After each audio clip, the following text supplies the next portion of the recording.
So welcome everyone to the Canella Financial Group Retirement Workshop. Today we're going to speak about retirement and retirement planning, how to try to help you build a comfortable retirement for your future. Just as a brief introduction, my name is Sarvi Canella. I'm a certified financial planner and I have a financial planning practice in Moon Township, Pennsylvania. So when you think about retirement, we generally ask people to, kind of close your eyes and imagine what you think your retirement might look like. What types of things do you want to see? Really kind of looking at it, hopefully your retirement is a happy time and a reward for all the many years of work that you've done throughout your lifetime. So when you look at that and you imagine what your retirement might look like, is it partially pursuing hobbies or traveling? Sometimes people want to start a business that they've always dreamt about, or even just spending time with family and friends. So just kind of looking at that, trying to imagine what do you want to see in retirement? What would that look like? And then ultimately trying to figure out what is it going to take to get to that point as far as what you're looking for. And that's where, kind of comes in and we talk about, with all the different financial challenges that people have today, whether it's raising kids, sending them to college, just your day-to-day housing and bills, trying to manage that as well as putting retirement a priority. So how do you manage all these different facets? Today's challenges relevant to tomorrow's goals. So we're going to talk about 3 ways as far as funding a comfortable retirement. So the first one is basically evaluating your needs and setting that goal. So, just saying that you have a goal to retire is not really something that can be measurable. So we want your goals to be measurable, something that we could track, something that we could look at. And then the second stage of that would be to develop a strategy. So what is our strategy to get from where we're at today, point A, ultimately to point B into retirement? And then lastly, how do we protect your nest egg relevant to looking at different types of investment tools, looking at different types of aspects as far as insurances relevant to your lifetime, things like that. So let's start with evaluating your needs, trying to determine, what factors influence your retirement, those income needs, really the whys for why do you want to retire. So the first significant thing is your retirement age. When do you want to see that happen? So it's really basically defining your retirement. How long is retirement going to last? Obviously, none of us have a crystal ball, or we don't have the answer to that $1 million question, which is really what is our life expectancy. But you could probably get a fairly decent idea of what that might be.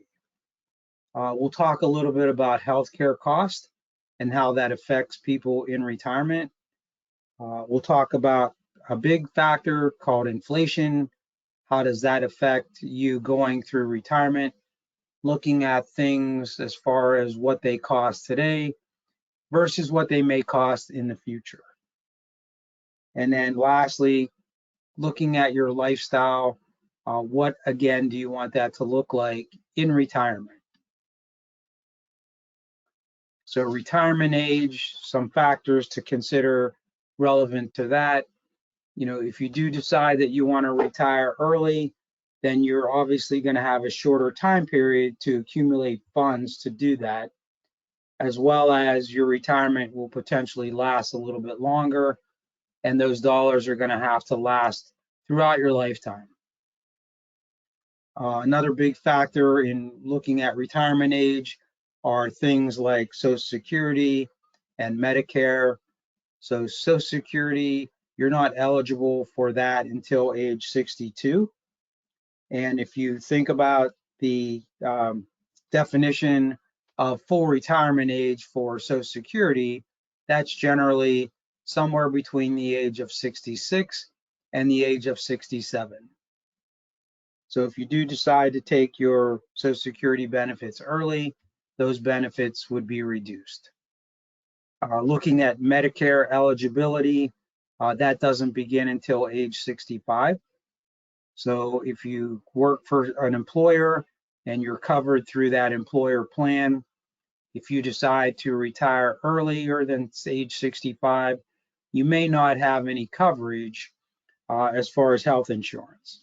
So another big factor or a big expense relevant to retirement planning. So this is a little chart that we have put together. It talks about people that expected to retire at a certain age versus the people that actually did retire. So people that expected to retire before the age of 60, that was only 12%, but actual retirees were actually 31%. And then you can see people that had expected to retire somewhere between 60 and 64, that amounted to roughly 22% versus the 38% that actually retired in that time frame, and then so on and so forth. So looking at age 66 or older, 41% expect that they're probably not going to retire until that point, and then 21% actually have shown to have retired then.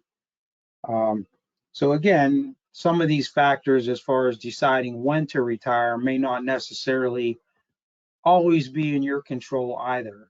There could be factors where you work for a company and that company is downsizing, or maybe you became ill, you're no longer able to work. So those various factors could force you into early retirement, something that you may not have planned for, but something that you may want to consider as you kind of move forward. So when we look at your length of retirement, looking at someone that's currently age 65, that person could easily spend 20 years or longer in retirement.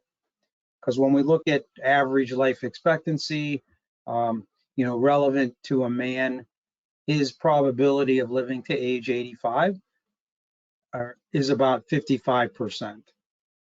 And his probability of living to age 90 is about 34%. So you can see there's a pretty good chance that people will live, close to age 85 or even longer. And for a woman, that tends to be greater.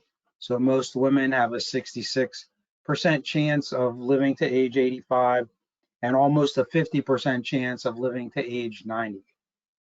So you can see that, life expectancies are increasing with each generation. So as we turn to healthcare needs, you'll see that these statistics show that the average couple that's 65 years old who retired in 2021 will potentially spend about $300,000 to cover their health expenses in retirement. So those costs, they do include things like your medical insurances, your prescriptions, any type of long-term care that you might need, other factors as that as well.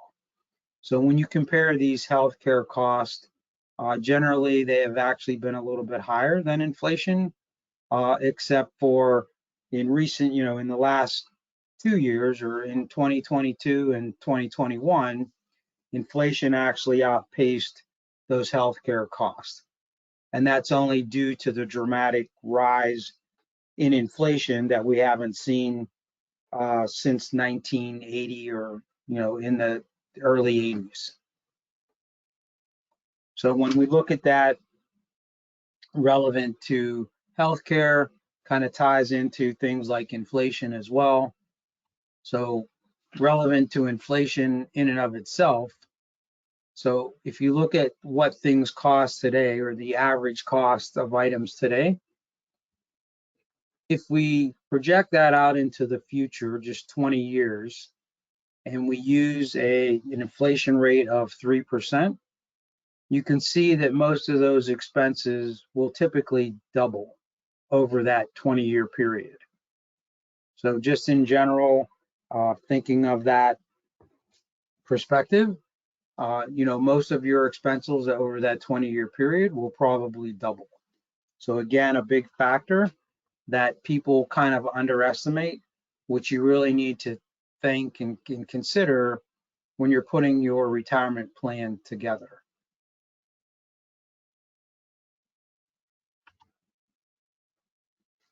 So relevant to lifestyle, most people are typically going to need anywhere between 70 to 100% of their pre-retirement income. So there are some things that will fall off. Hopefully your mortgage would be paid off. So that would be a big expense that would drop off. You'd no longer be saving for retirement. So if you've recently been saving or maximizing your contributions to various types of retirement plans, those savings would drop off as well.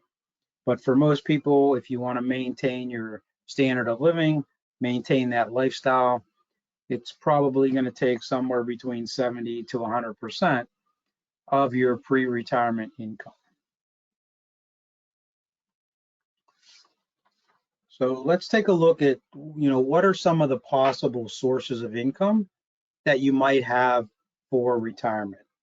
So when we get into start planning or kind of putting our retirement on paper to show us where are we at, we want to find out what are these sources of income that we're going to have. So the one major source would be Social Security, which could add up to anywhere between 35 to 40% of someone's retirement. Do you plan to continue to work, have some earnings in retirement, possibly working part-time? And then ultimately your personal savings and investments, what are those going to provide for you as well in retirement? So taking a look at all of these different income sources and determining what are they going to provide once I get to my retirement age. So we'll start with Social Security, kind of taking a look at that. So your Social Security benefits are based on your 35 highest years of earnings. Those benefits typically, again, which we touched on earlier, your full retirement age for Social Security purposes is considered between the age of 66 and the age of 67. If you decide to take those benefits early, let's say you decide to take those at 62, your benefit would be reduced anywhere from 25 to 30%, which again, that reduction is a permanent reduction in your Social Security. So that reduction stays that way until the end of retirement.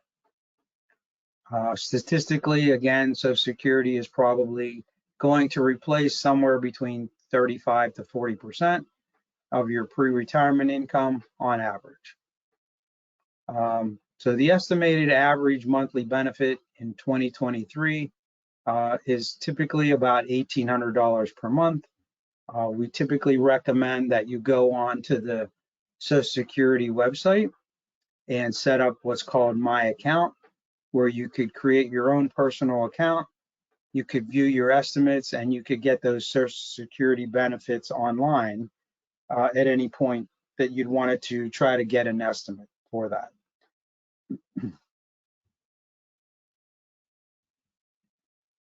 So we'll take a look at continued employment. If you do decide that, or you contemplate that I'm going to retire, I'm going to go back to work, or I'm going to work part-time, do something maybe less stressful, do something that I've always wanted to do my entire life, but I never really had the opportunity to do that. So even though 70% of workers expect to continue working after they reach retirement, really only 27% of retirees actually do that.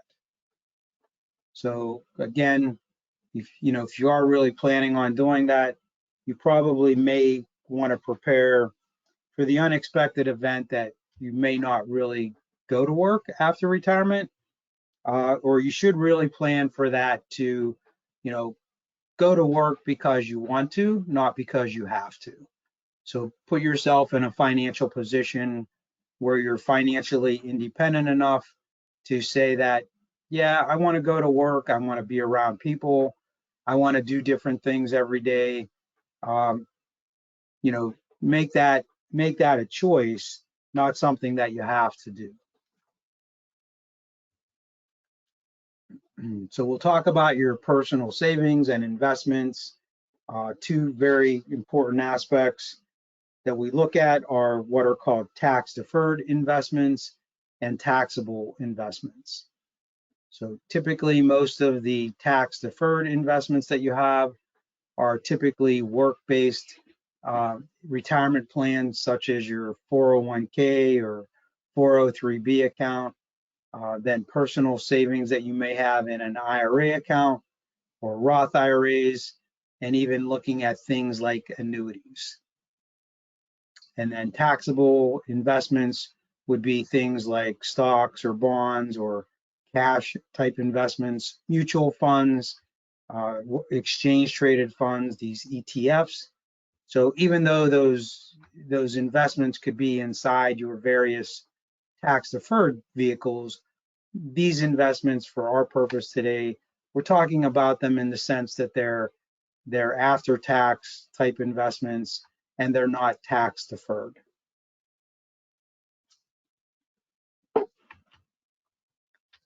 So this is a little chart that goes over the value of tax deferral. It's important to understand that aspect, basically kind of looking at it over a 30-year time frame. So let's say that I had $20,000 to invest.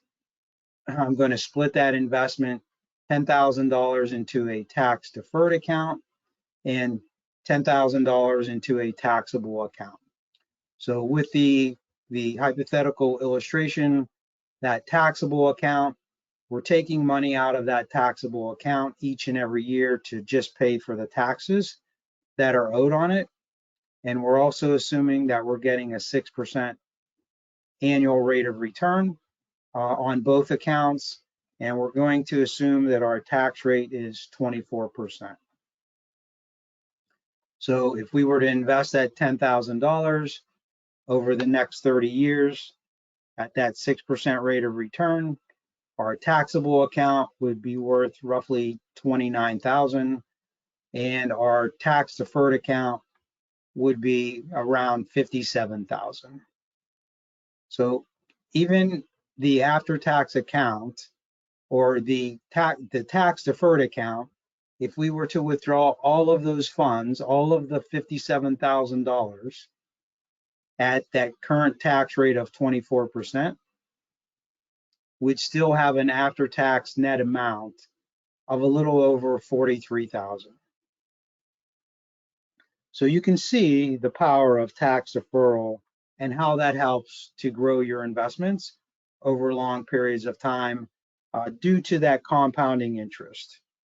So as you're thinking about retirement and as you're planning for retirement, you want to have a pretty good grips on this tax deferral or taxable investments, because when you get into retirement, you want to be able to try to control your taxes. And what I mean by that is if I have 100% of my money in tax deferred investments, then 100% of my income from those investments may become taxable versus, some of my taxable investments might not have as much tax. And we'll get into that in a little bit more detail as we talk about some of these tax deferred accounts, different types of tax deferred accounts. So in the workbook, which is in the handouts, There is a little tool to help you calculate your goal of retirement, something that I would recommend you kind of walk through, take a look at that at your leisure. And at the end of the workshop, we'll open that up and we'll kind of take a look at that as well as potentially, answer some questions that you may have. So the next component of these three keys is basically developing our strategy. So now that we've determined how much we're going to need, we've determined what we already have, let's develop a strategy to get from point A to point B.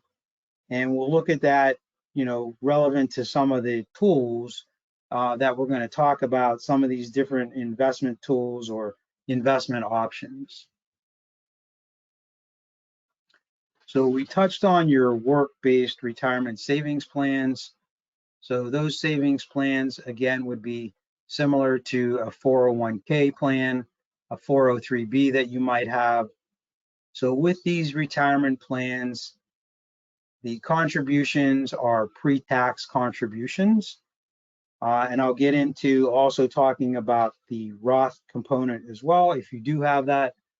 But prior to us getting there, we're going to talk about pre-tax contributions.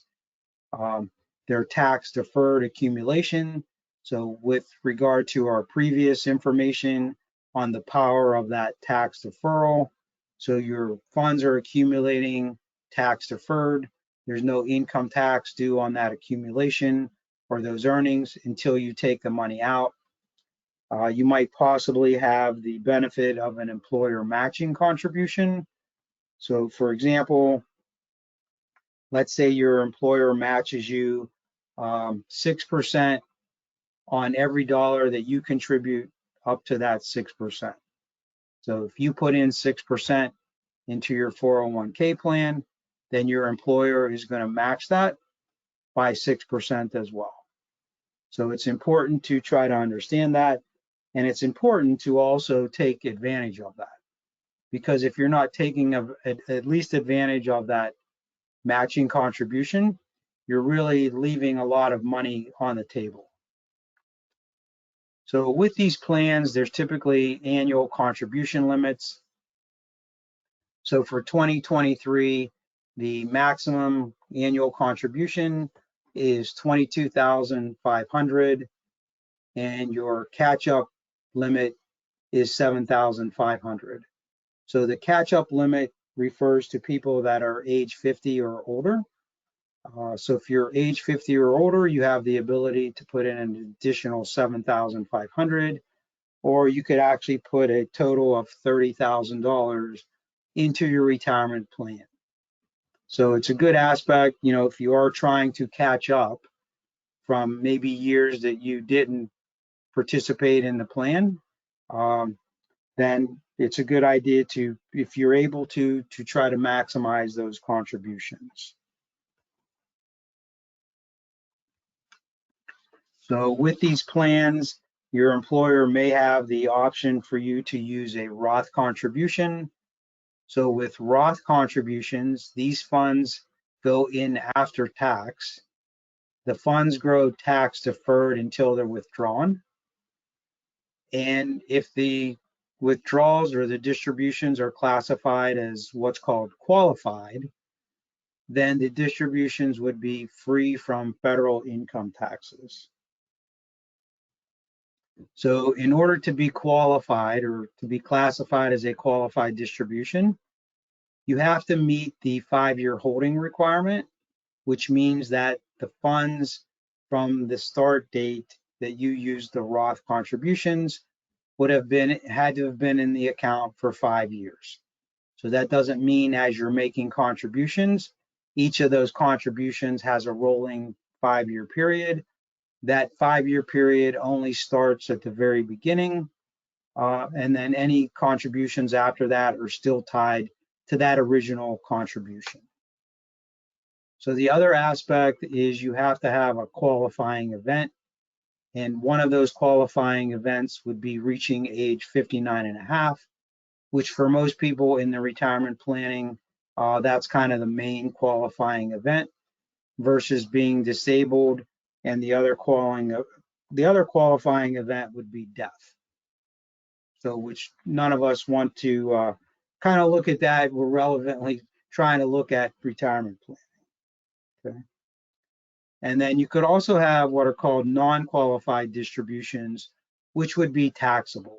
So non-qualified distributions from a Roth component would mean that you basically have taken money out and you didn't meet one of these, either the 5-year holding period or you didn't have a qualifying event such as reaching age 59 and a half.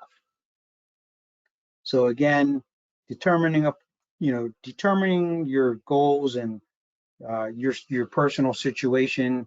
Should I put money in the pre-tax? Should I put money in the Roth component? Those are things that you need to sit down and really plan. And you should be doing tax planning, now as well as even through retirement to make sure that you're trying to minimize those taxes as much as possible. Because when we look at tax planning and we're looking at retirement, that's one of the biggest unknowns in retirement planning is what are tax rates going to be in the future? So none of us really know the answer to that. But when I speak to people and I ask them that question, most people tell me that they believe tax rates will potentially be higher in the future. So another tax type event or tax deferred type of investment is what we classify as a traditional IRA. So traditional IRAs have pretty broad eligibility. Most people can contribute to a traditional IRA, but the difference is, are those contributions going to be tax deductible? So whether or not the contributions are tax deductible, that could maybe make a big difference. So those eligibility requirements are based upon your income, and they're based upon whether or not you participate in an existing employer-sponsored plan. So if you do work and you have an employer-sponsored plan, there are income limitations to you being able to deduct your contributions to a traditional IRA. So similar to the 401k or the employer plans, these accounts would grow tax deferred as well as far as the accumulation. You typically may have more options to invest in than your employer plan. Typically, those are somewhat limited to maybe 10 to 12 investment choices versus an IRA might potentially, there could be thousands of different options for that. So the other factor with IRAs, they typically have lower annual contribution limits. So currently the contribution limits to a traditional IRA would be $6,500. And there's an additional $1,000 catch-up contribution if you're over the age of 50. So if you're over the age of 50, you could potentially put in a maximum contribution of $7,500. So these traditional IRAs, they are subject to what's called required minimum distributions. So once you're retired, once you reach the current status now is once you've reached the age of 73 for most people, you're going to be required or you're going to be forced to take minimum distributions from these tax deferred investments. So Roth IRAs work pretty similar to the traditional IRA. The main difference here is that all of your contributions would be after tax. You have the ability to, again, have that tax deferred accumulation to help the account grow without worrying about paying taxes each and every year. You may have tax-free qualified withdrawals. So again, if you remember, we talked about these qualified withdrawals. making sure that the funds have been contributed or have been in the account for at least 5 years, and that you have that qualifying event, which is typically reaching the age of 59 and a half. So one major difference relevant to the traditional IRA compared to the Roth IRA is that with Roth IRAs, you have no required minimum distributions. So once you reach the age of 73, you're not going to be forced to take money out of that account if you don't want to or if you don't have to. These accounts have the same annual contribution limits as the traditional IRA, which would be the $6,500 and the additional $1,000 catch-up. So with Roth IRAs, as far as making contributions, there are income eligibility requirements. If you go over certain income limits, then you would be phased out of being able to make any contributions to the Roth IRA. So a lot so far on these tax deferred investments. So we have one additional tax deferred investment that we're going to talk about, and that's annuities.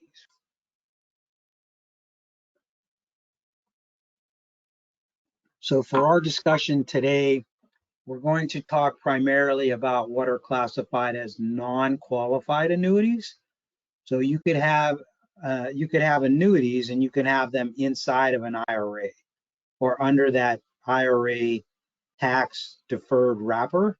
But for our discussion today, we're going to talk about what are called non-qualified annuities. So non-qualified annuities are annuities where you're putting money into these annuities on an after-tax basis. The funds in the annuities are going to grow tax deferred, similar to our example that we showed previously. There are no federal contribution limits.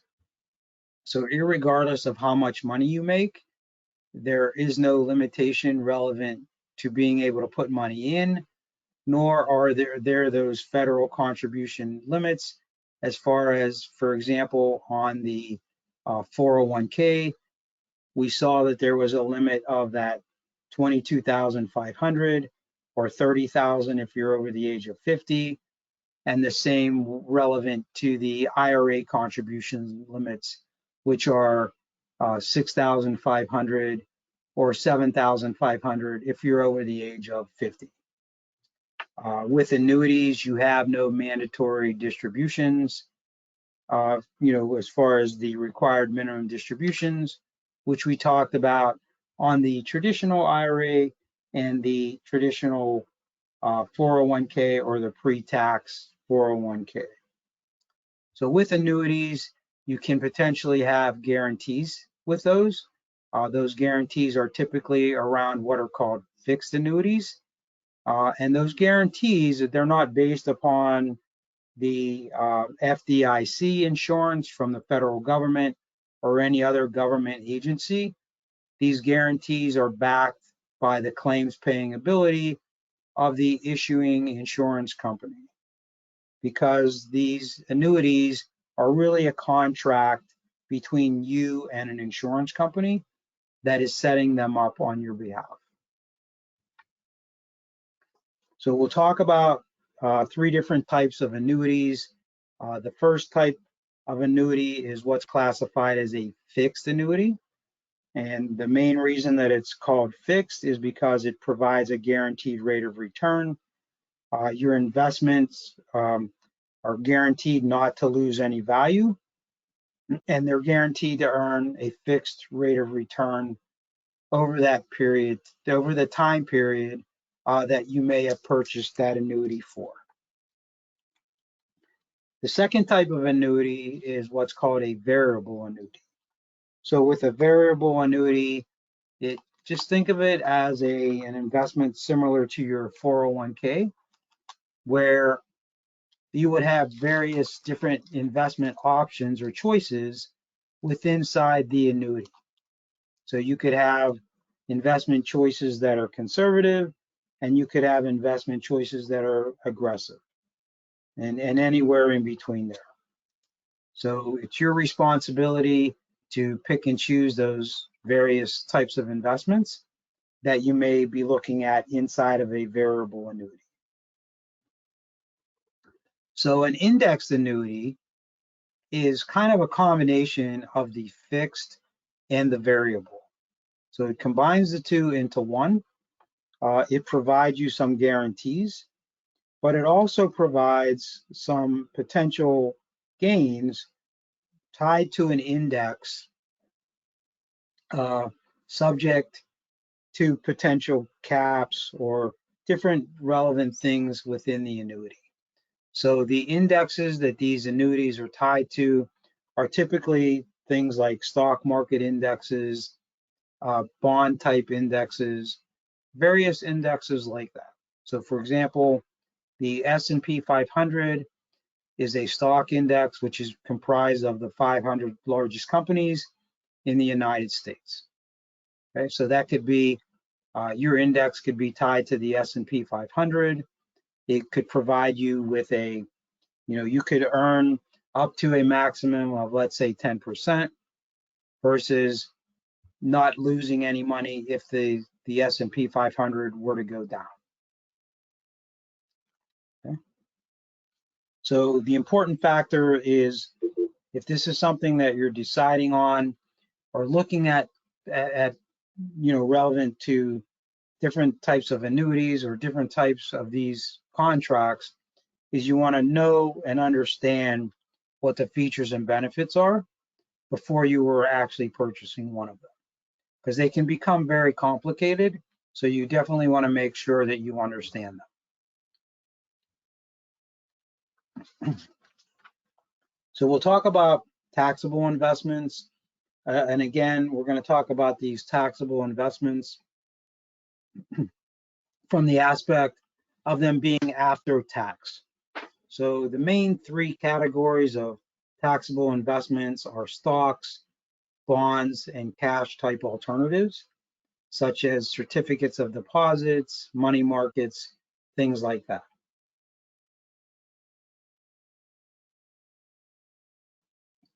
So with these types of investments, you could actually combine them, or you could work with an investment company that would pool various investors together. These various investment firms create what are called mutual funds and what are called exchange traded funds. So these mutual funds and exchange traded funds are really pulling multiple investors together. They're taking your funds and they're they're creating mutual funds or exchange traded funds. So these mutual funds are typically made up of, a combination of various stocks. Potentially, they could range anywhere from 50 to maybe 200 different stocks. So by doing that, it provides you with instant diversification, which helps you to somewhat reduce or mitigate risk because you're spreading that risk out over, 100 or several hundred different stocks versus just purchasing one or two individual stocks. And the exchange traded funds are very similar to the mutual funds. They just have different areas as far as how they are structured, and really the components of them are really the same. They're typically made up of individual stocks and individual bonds. Okay. So when we talk about investing, and we're going to touch on that briefly, these three fundamental principles of investing, you want to make sure that your investments are diversified. So which we touched on briefly, relevant to looking at the mutual funds or the exchange traded funds, that helps to diversify your investments. Looking at asset allocation, and then lastly, looking at dollar cost averaging. So we'll touch on each one of these briefly. So diversification basically means investing in different investment vehicles in attempt to limit your exposure to losses in any one sector of the market. So any one area of the market. So when we talk about diversification, we want you to diversify amongst different asset classes. So for example, if I had 5 different mutual funds and they all invested in large cap growth stocks, then that wouldn't really be diversification, because I'm not diversifying away from that one market sector or that one asset class of large cap growth stocks. So I would want to have different types of asset classes, such as, large cap growth, maybe large cap value, small cap growth, small cap value. I might want to have some international investments. I might want to have some bonds. So that's what diversification means. So having exposure to different asset classes relevant to your investments. So this is just an example, and it's really just a hypothetical example. Doesn't necessarily mean that your portfolio may work that way, but it's showing us an illustration over a 25-year period of someone who invested $200,000 in a 6% investment. It was a single investment. So that 200,000 over that 25-year period grew to 858,000 versus another person. They diversified the $200,000. So you can see some of the money they actually lost money. Some of the money they earned zero. And then some of the other funds, they averaged more than the 6% that the other person had got in his single investment. So in this example, even with the loss or the zero return, this person ended up more. But again, think of that as just a hypothetical illustration. That's not necessarily the case. Because you diversified, is that you would potentially do better than that 6% rate of return. So when we look at asset allocation is defined as a systematic approach to diversification that determines an effective mixture of assets for a given investor. Okay, so we're taking diversification, and then now we're taking it and determining, well, what is the efficient mix of those different asset classes? How much should I have in stocks? How much should I have in bonds? How much should I have in the different types of stocks? And how much should I have in the different types of bonds? So to give you an example, you would want to personalize this asset allocation model. So your asset allocation model should be defined by what is the goal? So what is my goal for the investment? Is it for retirement?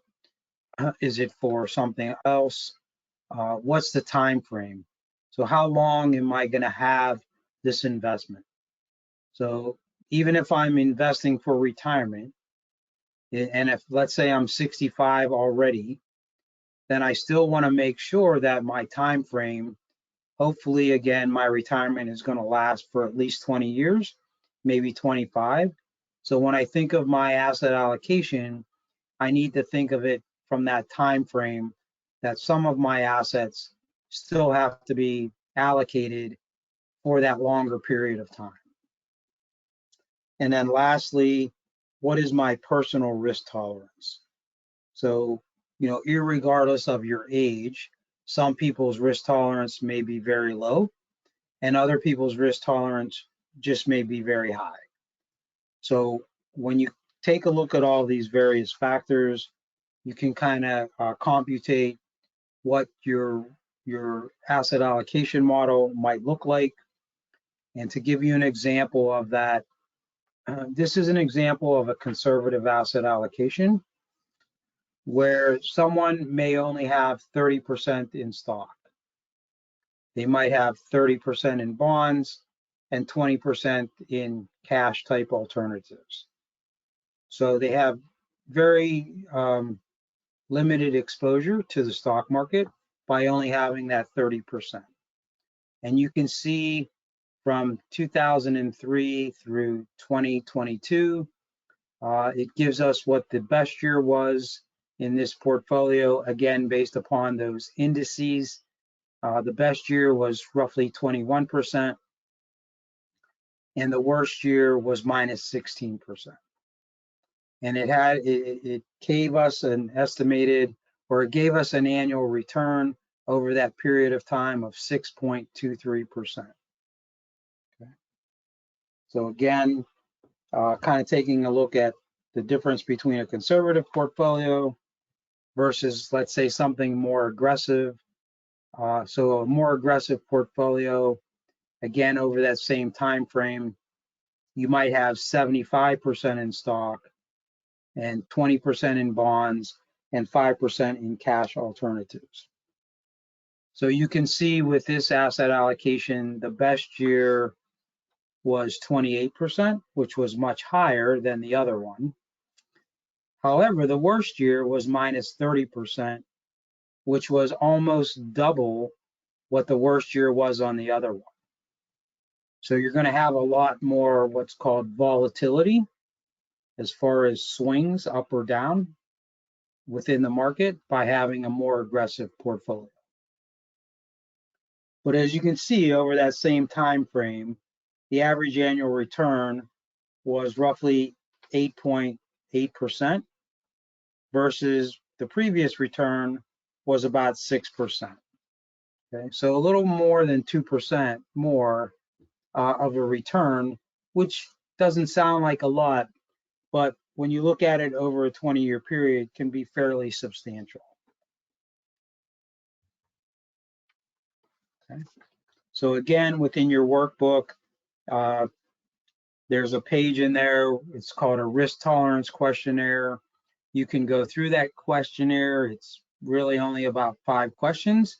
It's somewhat simplistic, but it would give you kind of an idea where you fall. So, and it gives you a scoring chart. So you could be somewhere between, you could be conservative, you could be moderate, or you could be aggressive. And if you fall close to those ranges, sometimes we classify people as moderately conservative or maybe even moderately aggressive.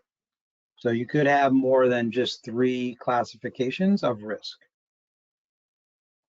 So again, when you're trying to determine that asset allocation, you really want to kind of look at your time horizon and the risk tolerance.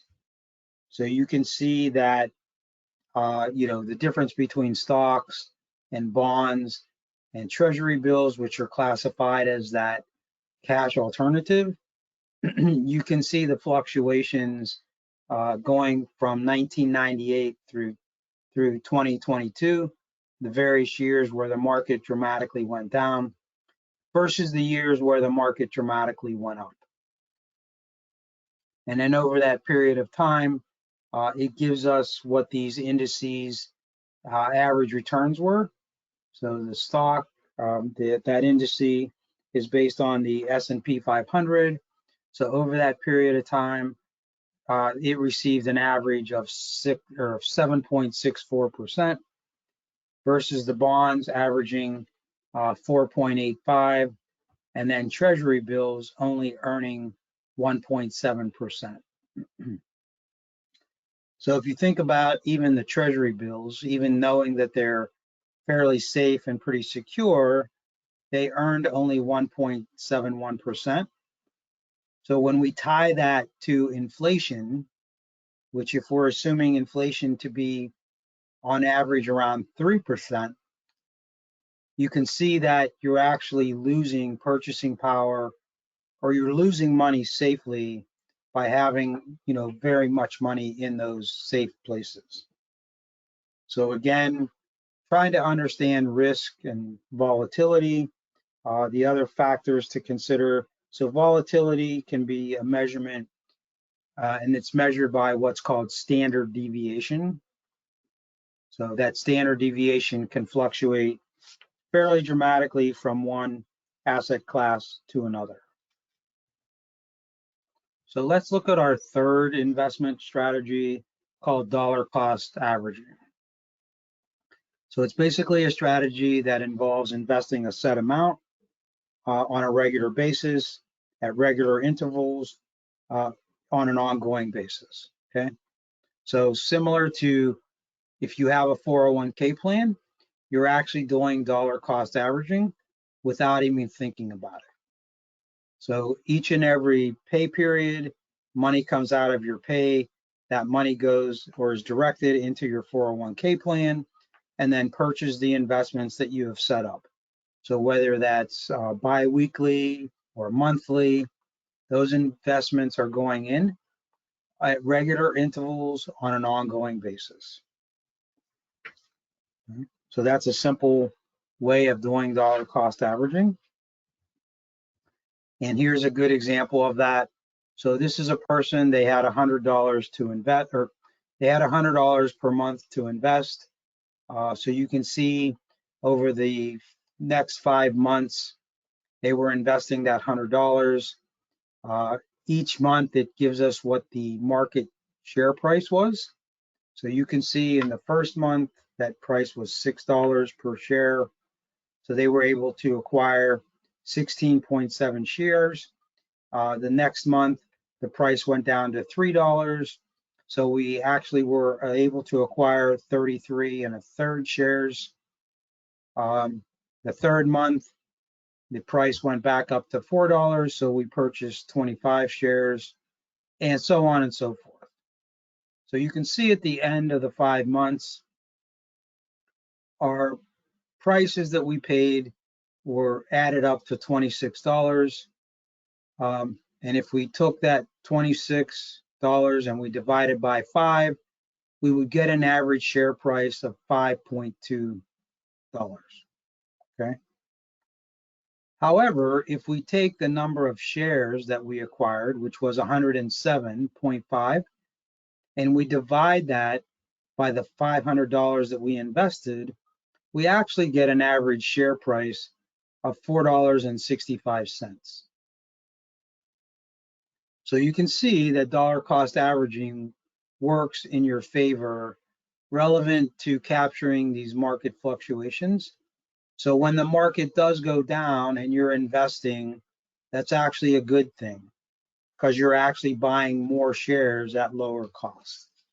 So even though it doesn't feel good when the market goes down, if you're in accumulation mode and you're saving money, it's actually working in your benefit. So our last key component that we're going to touch on is protecting your nest egg. So when we look at that, we talk about a couple of things. The first one we talk about is doing a periodic review. So looking at your investments periodically. So we typically recommend looking at it at least once per year to make sure that nothing has changed in your life, no major events have happened that would change your actual investment objectives. The other aspect of looking at that is looking at your asset allocation. Has that changed based upon market fluctuations? So let's say I originally set my asset allocation to be 60% in stock and 40% in bonds. But now, because the market had done so dramatically well over the last couple of years, now my asset allocation is at 75% in stocks and only 25% in bonds. So what that's done is actually changed my whole asset allocation. And by having more stocks than I really wanted, I'm actually increasing my risk exposure. So you may want to take a look at that, and you may want to rebalance it back to that 60-40 asset allocation that you originally put together, that you originally were okay with, things like that. So again, preparing for the unexpected, that's where we look at things like insurance products. So basically putting an umbrella over your retirement plan or your financial plan in the form of things like life insurance. So again, relevant to things protecting you, life insurance can either provide an estate for your loved ones, or it can help protect your estate down the road. So for example, if you're younger and you were to pass away, then how would your family survive or go on? Relevant to not just the day-to-day things, but also looking at the planning for your loved ones relevant to their own retirement. So it could help them fund unexpected expenses. It could help if you have a business in protecting that so that it doesn't have to be dramatically liquidated or be sold at a fire sale. It could preserve your estate from, again, not having to liquidate assets to pay federal estate taxes or state estate taxes. So just using insurance products or life insurances for those types of purposes relevant to protecting or providing for loved ones, should you not be here to do that. And then protection as far as long-term care planning or long-term care insurance. So statistically, it shows that 70% of people over the age of 65 might need some form of long-term care services. So that 70% includes people that, may only be in a assisted living or nursing facility for a short period of time because of rehabilitation, but it also does include people that may have been in there for 10 or 15 years as well. So again, just understanding that risk and understanding, how do we strategize for that? Because the cost of care can be very expensive. On average, a nursing home can average close to $100,000 per year versus, even having a home health aide come in could average, somewhere in the neighborhood of around $60,000 per year. So again, these expenses can be very devastating to someone's investments and someone's lifestyle. So as we kind of wrap up our workshop today, we want to kind of leave you with an action plan or action items to help reach your financial goals. So one of them is to try to commit to develop and keeping your retirement plan a high priority. So knowing that, this is a high priority, this is something that's important to me, don't continue to keep putting it on the back burner. You want to really develop that plan, and you also want to work the plan. Just as we had talked about, sitting down at least annually and reviewing it, making sure that you're on track, making sure that you're on pace to meet your ultimate goal of retirement. And, if you find that some periods of time you might not be on track, you can look and see, well, what do I need to do to make some minor adjustments to maybe get back on track versus waiting till you're, knocking at retirement's door and finding out that you're way off track from where you want it to be. So again, creating an action plan and keeping to it, developing that plan, and either working with it on your own or finding someone to help you work that plan. So again, this is a small slide relevant to showing the power of starting early versus, potentially starting later. So it's just an example of 3 people who are saving $3,000 on an annual basis. Their hypothetical rate of return was 6% over this period of time, and they reinvested all their earnings and were not worried about taxes at this point. But the person that started at age 20, their investment would have grown to roughly $680,000. So they started at age 20, they invested for a period of time of roughly 45 years.